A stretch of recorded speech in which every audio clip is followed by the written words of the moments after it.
Assembleia de Deus, vem comigo ouvir a palavra de Deus.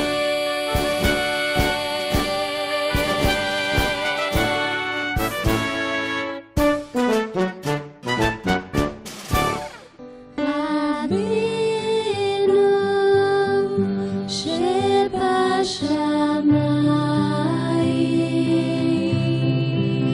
Yitkadesh Shimcha Tavo Malchutcha Yaseh Ritzoncha Kebashamayim Ken Ba'aretz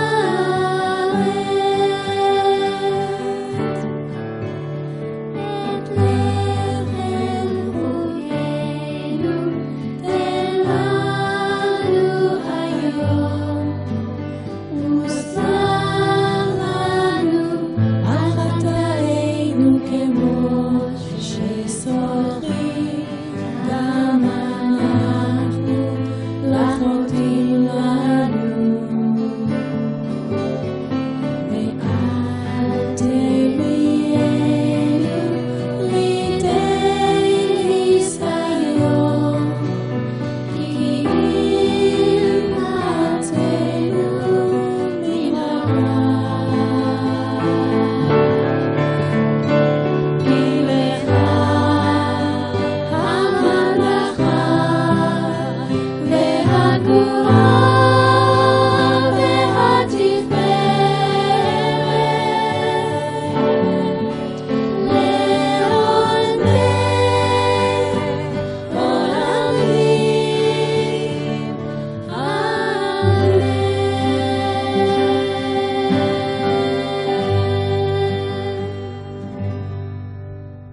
Que é a paraxá número 19, coleta, ofertas. Paramos aí no versículo de número 31. Então abram as suas Bíblias em Shemot, Êxodo, nomes, capítulo de número 25.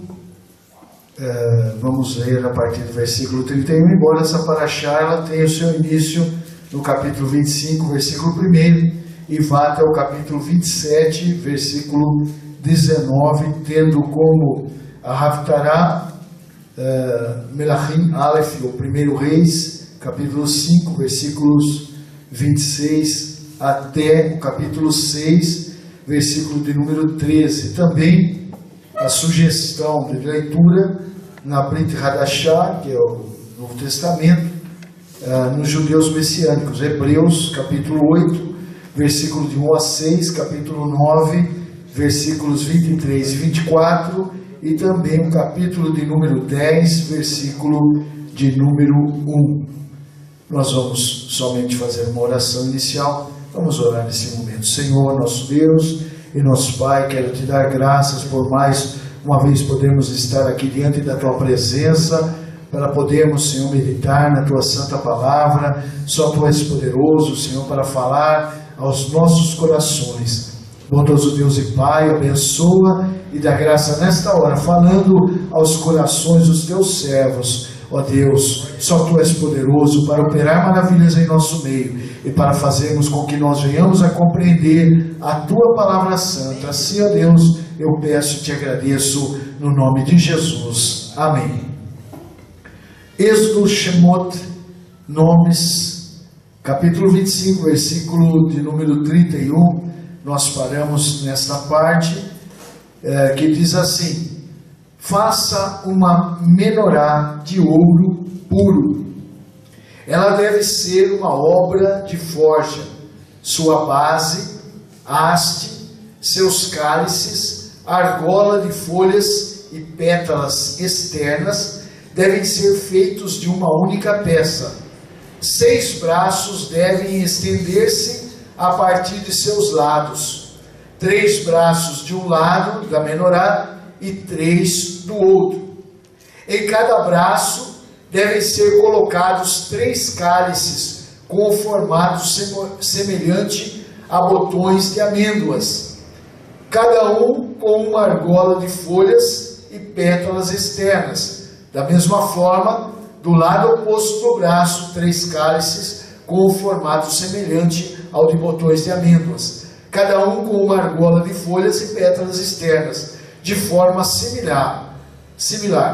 Os 6 braços devem estender-se da menorá. Na haste central da menorá devem ser colocadas 4 cálices com o formato semelhante ao de botões de amêndoas, cada um com sua argola de folhas e pétalas externas.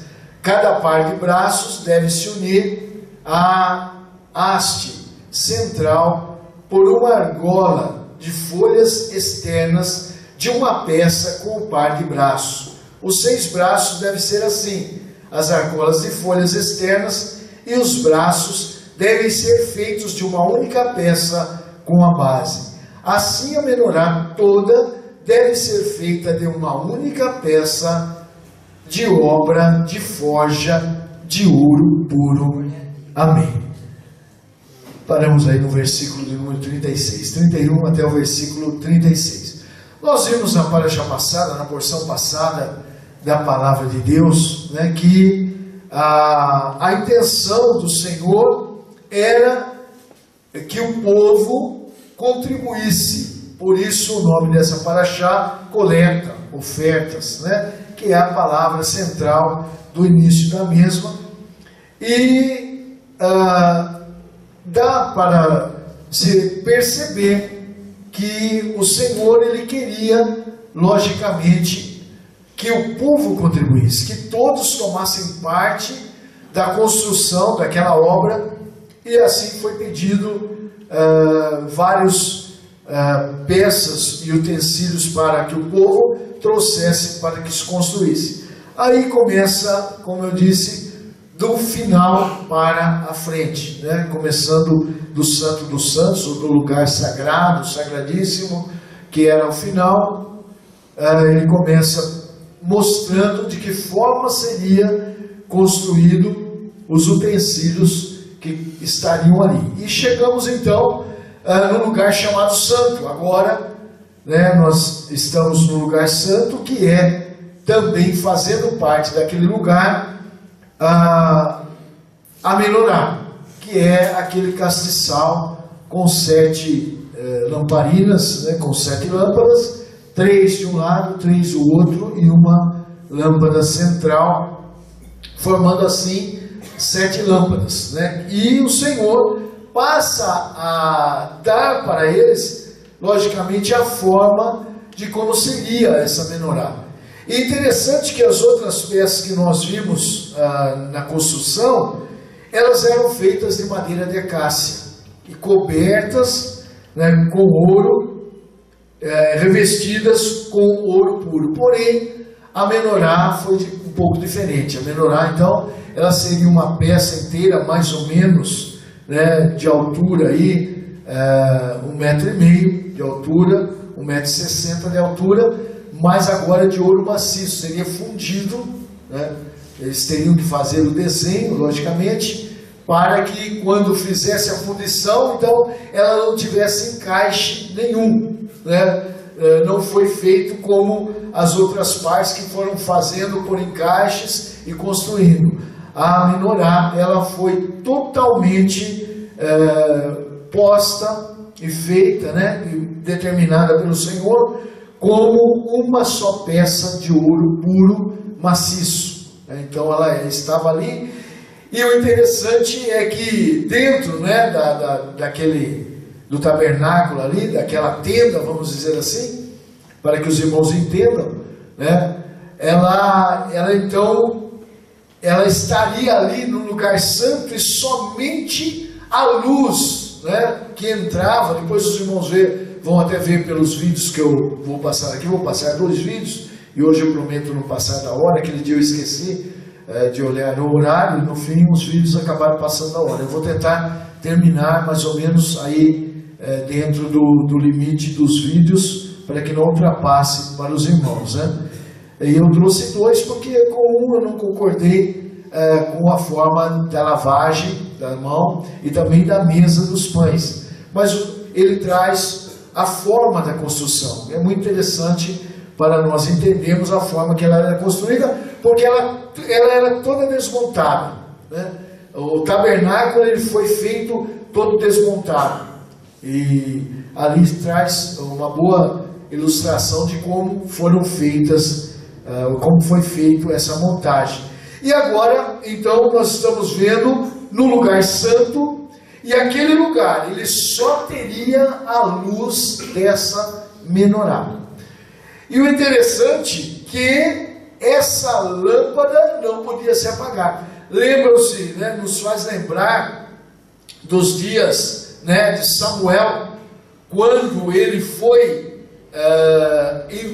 entregue para o Senhor, e ele, quando ele passa a escrever aquele livro, ou ditar para ser escrito aquele livro, ele relata um fato interessante que diz assim: antes que a lâmpada do Senhor se apagasse, né? A simbologia da lâmpada, da menorá, dentro ali do lugar, era a presença do Espírito Santo, era a presença de Deus, né? E do seu Espírito, que um dos símbolos dele é o fogo.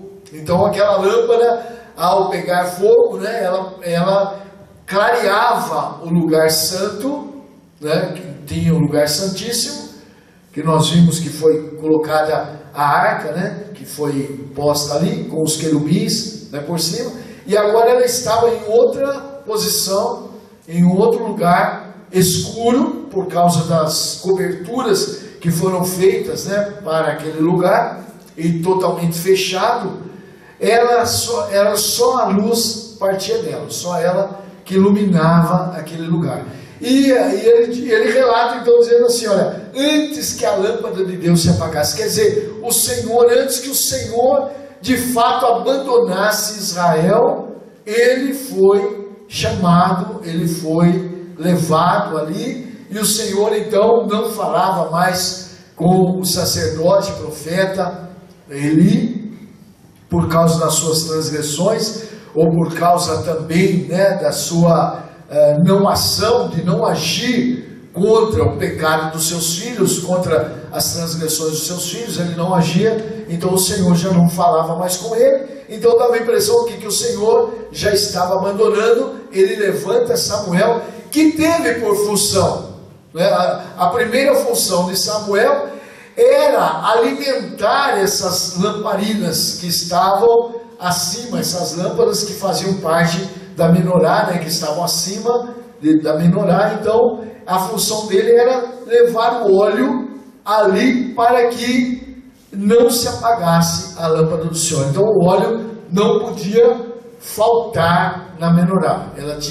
Ela era acesa, logicamente, mas tinha que ser colocado, logicamente, o óleo ali por alguém. E a função de Samuel foi essa. Ainda quando criança, ele ali levava, não sei de que maneira, se tinha alguma haste para que ele colocasse o óleo ali, ou se ele subia em alguma coisa, mas a função seria colocação do óleo para que quando se acendesse, ela então funcionasse, porque sem óleo, sem o combustível, ali ela não iria estar funcionando, e o Senhor determinou. Então a lâmpada tinha essa função importante de iluminar aquele lugar que não era frequentado, certo? Não estava frequentado. Passa a falar da mesa, né, onde eram colocados os pães. Ele não era frequentado pelos sacerdotes, mas ficava ali aceso, iluminando, querendo dizer que o Senhor, né, como uma simbologia de que o Senhor estava no meio do povo, de que o seu Espírito, né, que ainda eles não conheciam, não tinham o contato direto, estava ali. A sua presença então se fazia, e através daquela simbologia que era, né, a menorá dentro daquele lugar. E aí então no versículo 37 diz: faça 7 lâmpadas para a menorá, arme-as de modo que lancem luz ao espaço diante delas, né? Suas tenazes e bandejas devem ser de ouro puro. A menorá e seus utensílios devem ser feitos em 30 quilos de ouro puro. Então era uma peça importante, pesada, né? 30 quilos de ouro puro, ouro maciço, né? E tenha cuidado de fazer de acordo com o modelo mostrado a você na montanha. Então, logicamente que o Senhor não faz as coisas, né, de qualquer maneira. Ele não quer também que nós venhamos a fazer de qualquer maneira. Nós temos que dar sempre o melhor, e dentro da visão que o Senhor nos dá, nós temos que buscar agradar ao Senhor naquilo. Nunca acharmos que de qualquer modo ou de qualquer maneira está bom para o Senhor, porque nós precisamos dar o melhor, precisamos fazer o melhor. Às vezes nós damos o melhor para o Senhor, o melhor dizendo, nós damos o melhor para nós mesmos, nós damos o melhor para as nossas famílias, né, para os nossos entes queridos, nós damos o melhor até muitas vezes no nosso emprego, e para o Senhor vai de qualquer jeito, de qualquer maneira. O Senhor me entende, o Senhor sabe da minha maneira, conhece a minha fraqueza. Não, se nós fazemos o melhor que nós podemos, né, principalmente quando visando, né, o nosso próprio benefício, para o Senhor não deve ser diferente, porque Ele é aquele que faz, que completa, né? Ele é aquele que nos dá a saúde, nos dá a alegria. Sem Ele nós não somos nada, e ainda que vivamos muito bem nesse mundo, né, que tenhamos muitas posses, muitos bens, se nós não tivermos Ele, de nada vai nos fazer na eternidade, e aí nós então estaremos perdidos. Por isso, para o Senhor também devemos fazer o melhor, devemos apresentar o melhor e não querer inovar ou diferenciar, ou não chegar talvez até aquela perfeição, mesmo que eu tenha a condição, né? Não querer me arriscar a uma perfeição, se eu posso fazer o melhor. Então temos que fazer o melhor para o Senhor. Aí ele passa então agora no capítulo 26, passa a ser descrito então o próprio tabernáculo, a Mishkan, né? Que era aquela tenda que foi aonde estariam esses utensílios que até o capítulo fala, né? No capítulo 25, eles estariam dentro de onde? Dentro desse lugar que agora passa a descrever qual era a forma de fazer. Então ele diz, no versículo 1 do capítulo 26, faça o tabernáculo com 10 cortinas de linho fino torcido, e com tecido azul, púrpura e escarlate.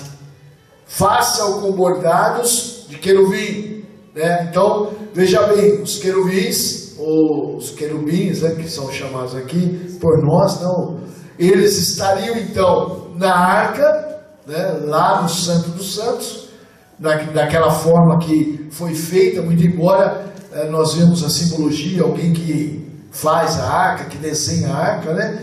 Eles não mostram, alguns lugares não mostram, o rosto tem que ser virado, o rosto daqueles querubins, né, eles estariam virados para a tampa, para o propiciatório, que era onde o Senhor se manifestava, e ele fala para Moisés que ele ia se manifestar ali daquela tampa, naquele propiciatório, né, ele ia se manifestar para Moisés, falar com Moisés através daquele lugar. Então é sempre bom observar isso, porque às vezes não fazem, né, o modelo como havia sido descrito, então pode estar em desacordo.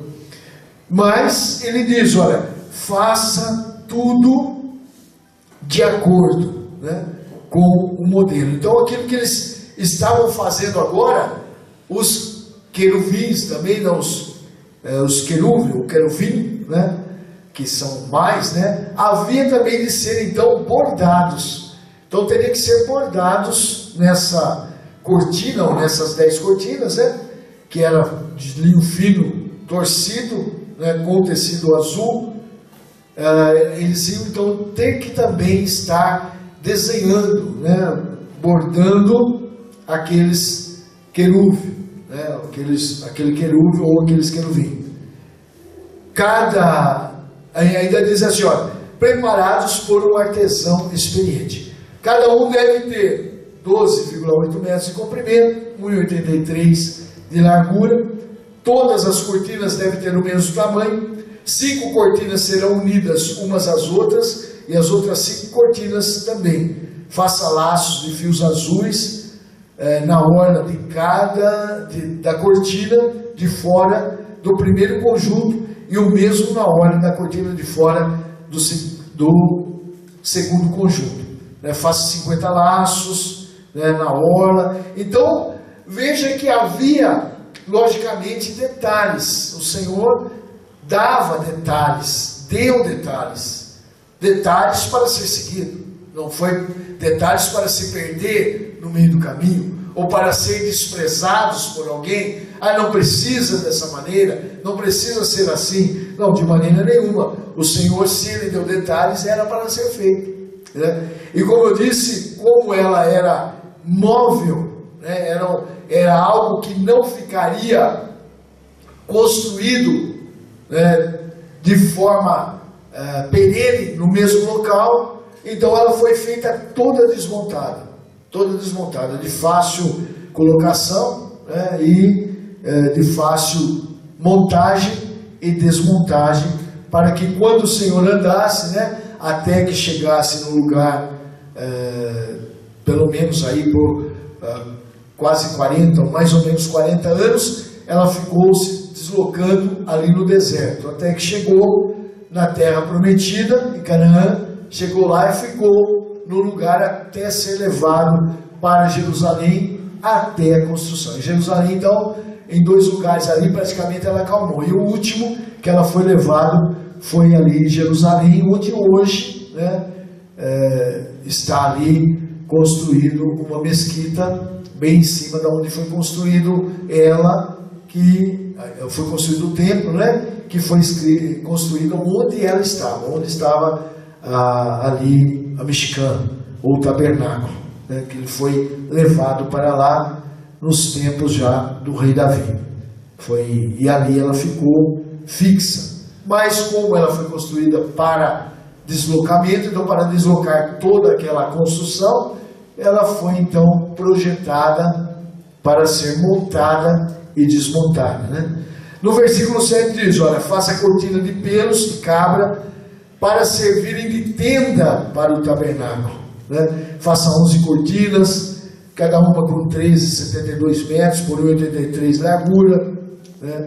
E aí ele passa a descrever, fazer também toda a descrição de como seriam feitos aqueles, que teria as argolas para passagem, porque ela ficaria montada, e aquele tabernáculo, ele montado e desmontado na hora que fosse fazer, porém ele era feito de material provisório, que eram peles, tecidos, ele foi construído com tecidos e com peles, tanto ali a própria tenda propriamente dita, como a área externa, ela foi cercada por cortinas, que facilitaria também o seu transporte, não pesaria tanto se toda ela fosse feita de madeira, mas a parte externa, ela tinha a sua parede, vamos dizer assim, ela era feita de cortinas, e o Senhor então manda fazer. No versículo de número 14, mais cobertura, faça uma cobertura para a tenda de peles curtidas de carneiro e uma cobertura externa de couro fino. Então veja que havia várias coberturas para aquele tabernáculo, ele manda fazer as coberturas e seriam várias. No versículo de número 15, aí então ele passa a falar sobre as tábuas, que depois nós vamos ver, é muito interessante como elas eram encaixadas e elas eram feitas, é interessante ali eles fizeram um desenho bem interessante para que a gente possa entender. Faça as tábuas verticais para o tabernáculo de madeira de acácia, cada tábua deve ter 4,57 metros de comprimento, 70 centímetros de largura. Devem ser feitas 2 saliências em cada tábua, e as tábuas devem ser interligadas, certo? Então veja que aquilo faz parte do que? Da montagem, interligando tábua a tábua até ser feito. Então, na realidade, o tabernáculo mesmo, a Mishkan, né, ela era já um pouco mais pesada, porque ela fazia ali uma boa parte dela era feita de madeira encaixada, né, e depois ainda vinha as cortinas por cima para ser a cobertura. Então já era um lugar assim mais específico. Versículo 18: faça as tábuas do tabernáculo do seguinte modo. Aí ele passa a dizer: 20 tábuas para o sul, né, 40 encaixes de prata sobre as 20 tábuas, quer dizer, ainda para fixação, né, tinha o encaixe de prata. E tudo isso, como eu disse, né, tudo que o Senhor colocou, todos, não só os utensílios, mas todo o tabernáculo em si, ele não foi feito à toa. Por isso que o Senhor diz: faça daquele jeito. Tudo tem a sua explicação, tudo tem a sua utilidade. Nada o Senhor pensou ou chutou, como diz, né? Tudo foi pensado, tudo foi engendrado, tudo foi a engenharia que o Senhor promove ali. Tudo tem uma simbologia dentro daquilo que é de Deus para o homem e para as coisas do próprio Deus, né? Principalmente sempre mostrando Jesus, né? Ela vem trazer para nós que cremos dessa forma, né? Ela vem trazer uma simbologia, uma figura ali muito sobre Jesus, mas tudo tem a sua explicação, nada fica sem explicação. Logicamente não temos tempo, né, de nós entrarmos nesse pormenor, mas tudo ali tem a sua explicação. As argolas, tudo aquilo que foi feito, a quantidade, a metragem, né, a altura, largura, profundidade, a própria madeira, né, revestida de ouro, tudo isso tem uma função. Algo, quando era bronze e não ouro, né, que nós vamos ver depois a cobertura. Então tudo teria uma finalidade e uma função. Aí ele então vai falando das tábuas, né? No versículo 26, faça barras transversais também de madeira de acácia, né? E 5 para as tábuas de um lado do tabernáculo, 5 barras transversais para as tábuas do outro lado do tabernáculo, 5 barras transversais para as tábuas da parte de trás, né, do lado oeste, né, a barra transversal do meio. Então tudo ali o Senhor demonstra da maneira que fosse feito, né, basicamente um U, né, fez um U, 2 paredes laterais e uma no fundo, e depois logicamente a parte da frente, tanto da divisória, né, que era a cortina, quanto da entrada era feita com cortina. Tinha ali as colunas, mas havia as cortinas. Então só nas laterais e no fundo, que era feita de madeira encaixada e toda ela fechada, né, sem deixar de espaço. Aí no versículo de número 31, e sempre, veja que ele sempre vai falando no final do 30, né, tudo de acordo com o modelo que eu mostrei, né, que foi mostrado a você. Então tudo o Senhor fez questão de que não tirasse nada, e Moisés não reinventasse nada, né, não viesse da parte humana nada.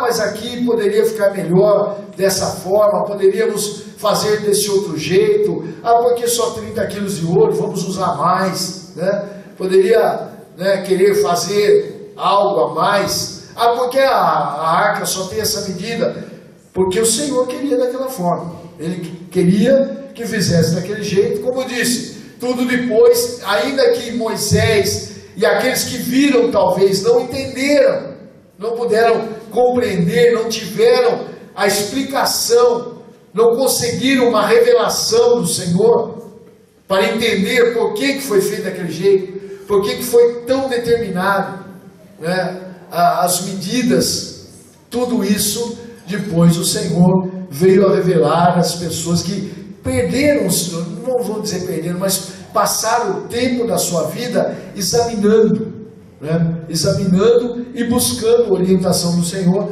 para saber por que foi daquela maneira, né? Porque ele poderia dizer, olha, construa um tabernáculo, né, mais ou menos assim, e, né, seria construído dessa forma. Não, mas ele ainda frisa, olha, faça de acordo com o que eu te mostrei, né?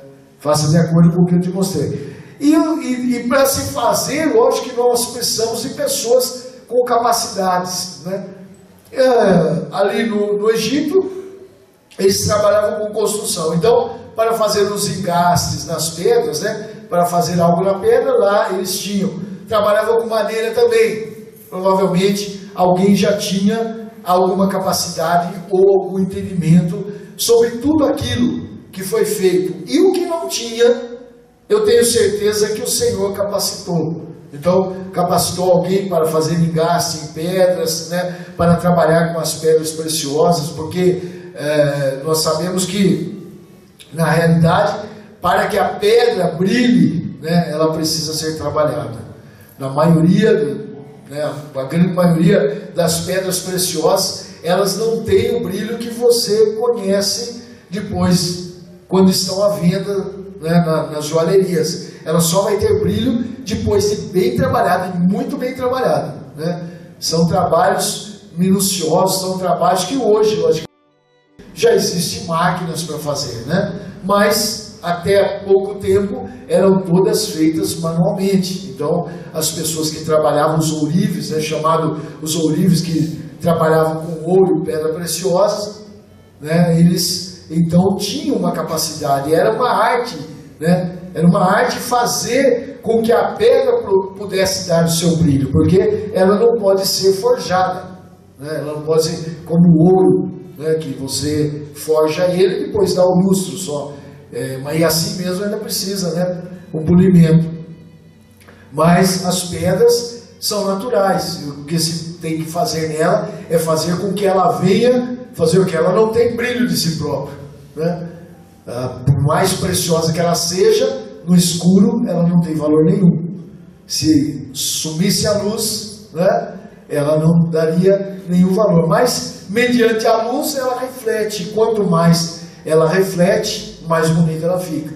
Quanto mais você posiciona ela para refletir, né, fazer um jogo ali como espelhos, né, na pedra. Então, quanto mais espelhos você faz ali na pedra, quanto mais é trabalhada, mais bonita ela vai ficar, mais cara ela vai ser pelo seu trabalho, e não só pelo seu trabalho que ela dá, mas pelo brilho que ela apresenta, né? Porque de qualquer lugar que você olhar, ela vai ter reflexos para você, porque ela é jogo de espelho, né? E aí então ela vai pegar toda a claridade de todo lado, ela vai brilhar. Então por isso o seu valor até acresce. E para fazer isso, precisa alguém capacitado. E se não tinha, porque talvez eles não trabalhassem com pedras, né? Naquele tempo, o Senhor capacitou, o Senhor capacitou Moisés, o Senhor encheu Moisés em toda a capacidade, tudo aquilo que era preciso para ser feito, desde a costura, do bordado, né, dos engastes nas pedras, dos engastes nas madeiras, né, tudo aquilo que foi necessário para a construção, para se tecer, para se fazer, o Senhor capacitou Moisés. E dele, então, tirou a capacidade para as pessoas, né, para o povo, para as pessoas que foram escolhidas, para que eles, então, soubessem fazer, e tudo que fosse trabalhado, fundição, né, que não é um trabalho fácil, né, para se fundir algo, porque você primeiro precisa fazer o desenho, geralmente na terra, né, para depois jogar aí o material, e mesmo na madeira fazer os trabalhos, né, os artistas, o Senhor então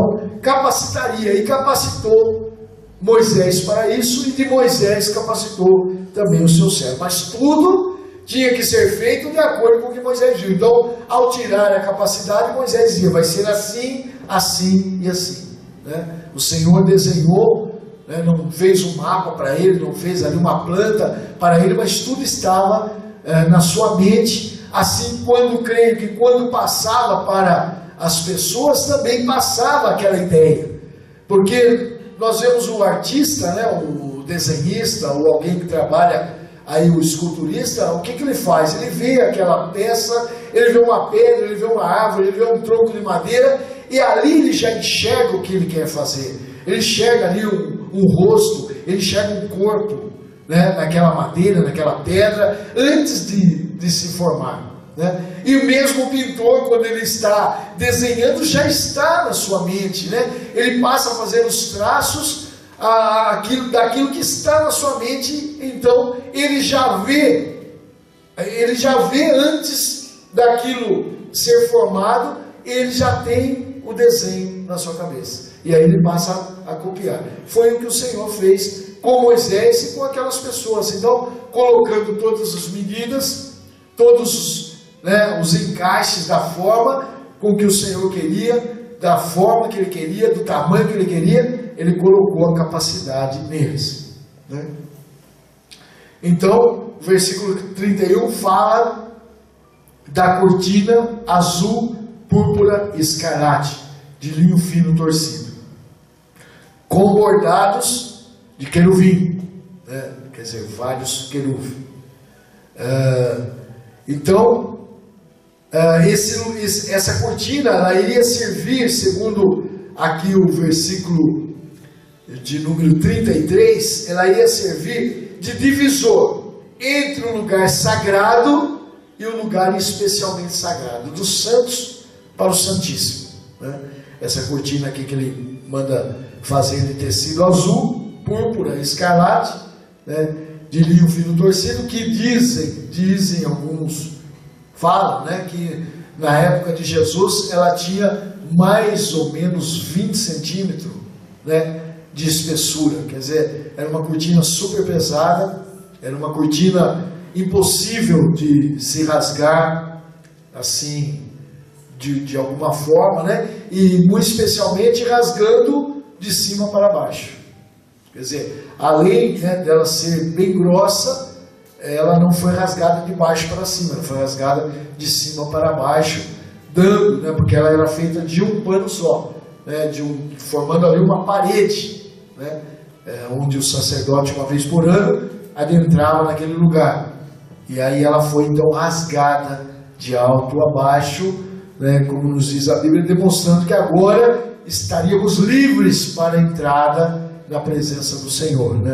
Jesus veio nos fazer essa obra, veio abrir agora para nós, não somente para o sacerdote, o sumo sacerdote, uma vez por ano, mas veio escancarar, dizendo: olha, a porta está aberta para nós chegarmos na presença do Senhor. Então essa cortina, ela era esse divisor, ela ia servir de divisa desses lugares, né? Do santo, dizendo assim, da Mishkan, do próprio tabernáculo, né? Que era aquele que eu falei para vocês. Então havia a divisão, essa cortina seria a divisão.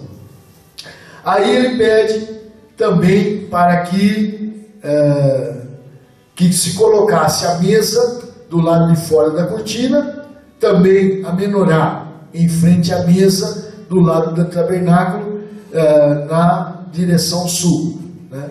Coloque a mesa do lado norte. E aí ele diz no versículo 36, faça uma cortina de tecido azul, também púrpura, escarlate, de linho fino torcido, para a entrada da tenda. Então havia essa cortina dividido, né, o santo dos santos, e depois havia uma outra cortina que era a porta, que estaria ali posta como porta. No capítulo 17 agora ele passa a falar daquilo que estaria fora, né, do altar ali, que seria colocado fora daquela tenda, mas estaria no tabernáculo como uma forma total, mas fora da tenda, né, da Mishkan. Ele diz, olha, faça o altar de madeira de acácia, onde eram feitos os sacrifícios, 2,28 metros de comprimento, por 2,28 de largura, deve ser quadrado, 1,37 metro de altura. Faça chifres nos 4 cantos. Os chifres devem constituir uma única peça com ele, e o revista com bronze. Por isso que eu disse, ó, um é revestido com ouro, que estava lá dentro, né? As peças de ouro estavam no lugar santo e no lugar santíssimo, revestido de ouro. Agora lá fora era o bronze, né? Que fala aí já de uma qualidade um pouco inferior, que, né, nós não vamos entrar nisso, mas ouro, Deus, né? Bronze já mais próximo do homem aí. Aí ele diz, olha, no versículo de número 3, capítulo 27, faça vasilhas para a remoção das cinzas, pás, bacias, ganchos para a carne e braseiros. Todos os utensílios devem ser de bronze, já não é mais ouro, né? Faça uma grelha de bronze semelhante a uma rede, faça 4 argolas de bronze, cada canto, né? Coloque-as na borda. Então ele passa agora e diz assim, olha, no versículo de número 8, o altar deve ser oco e feito de tábuas, né? Que sejam feitas como foram mostradas para você. Então a preocupação do Senhor é sempre que se fizesse de acordo, né? E aí ele passa a falar agora no versículo 9 do próprio tabernáculo, do local maior, né? Aí ele diz, olha, isso como fará o pátio, seria o pátio do tabernáculo. No lado sul, da frente para o sul, deve ser colocados no pátio tapeçarias, feita com linho fino torcido, de 45 metros e 72 centímetros, seguras por 20 colunas. Então tinha as colunas em 20 encaixes de bronze. Então seria 20 colunas, 20 encaixes de bronze. Os ganchos estarão sobre as colunas e as argolas para prender deve ser feita de prata. Olha, bronze e prata agora, não mais ouro, né? Da mesma forma, na direção norte deve haver tapeçaria, 45 metros. Assim ele foi dando a medida dali do pátio, da onde estaria cercado, né? Onde estaria cercado, para no centro, então, estar, não bem no centro, né? Mas ali no meio, estar a Mishkan, que era a tenda onde o Senhor se manifestava. E aí no versículo 16, no portão do pátio haverá uma cortina com 9 metros e 14 centímetros de comprimento, feita de tecido azul, púrpura e escarlate, de linho fino torcido. Ela deve ser colorida, obra de tecelão. Deve estar sobre 4 colunas e 4 encaixes, né? Todas as colunas de todo o caminho em torno do pátio deve ter faixas de prata, e os encaixes serão de bronze. Vê que não se fala mais em ouro agora, né? O comprimento do pátio deve ser de 45,72 por 22,86, com altura de 2 metros e 28 centímetros. As tapeçarias e a cortina devem ser de linho fino torcido, e os encaixes devem ser de bronze, né? E aí diz a senhora, todo o equipamento necessário, versículo 19, e a todas as espécies de serviço do tabernáculo, bem como as estacas do tabernáculo do pátio, devem ser de bronze. Já não fala mais de ouro. Lá fora já não fala mais de ouro, né? Por causa já não é mais material específico. O ouro, né? Presença, embora todo o tabernáculo fosse para adoração, ali era a simbologia da onde entrava o perdão dos pecados, os sacerdotes estariam ali sempre fazendo as oferendas, né? Mas ouro mesmo só lá no Santo dos Santos. Então tinha o altar de bronze, tinha a pia de bronze, onde ele se lavava, como eu disse no primeiro vídeo, não vai apresentar pia, né? Por isso não vou, né, não tome, eu trouxe um outro semana passada, e hoje eu trouxe mais um complementando, né? Mas como ele diz ali a forma de ser feito, então eu trouxe para que os irmãos tenham uma ideia de como eram feitos os encaixes, como ela era montada, né? Ele dá um bom entendimento para que a gente possa perceber melhor do que só lendo né? Mas como ela provavelmente foi feita daquele jeito, somente aquela situação. E ainda mesmo nos dias de hoje, né? Ainda os sacerdotes precisavam lavar os pés, lavar as mãos, né? Isso é muito interessante, que eles lavavam os pés e as mãos, e por isso até talvez fizeram um outro tipo de bacia ali, mas a Bíblia é clara, porque ali traria o espelho, né? Quando ele fosse lavar o seu rosto, a mão, e os pés, ele veria a sua própria face. Também tem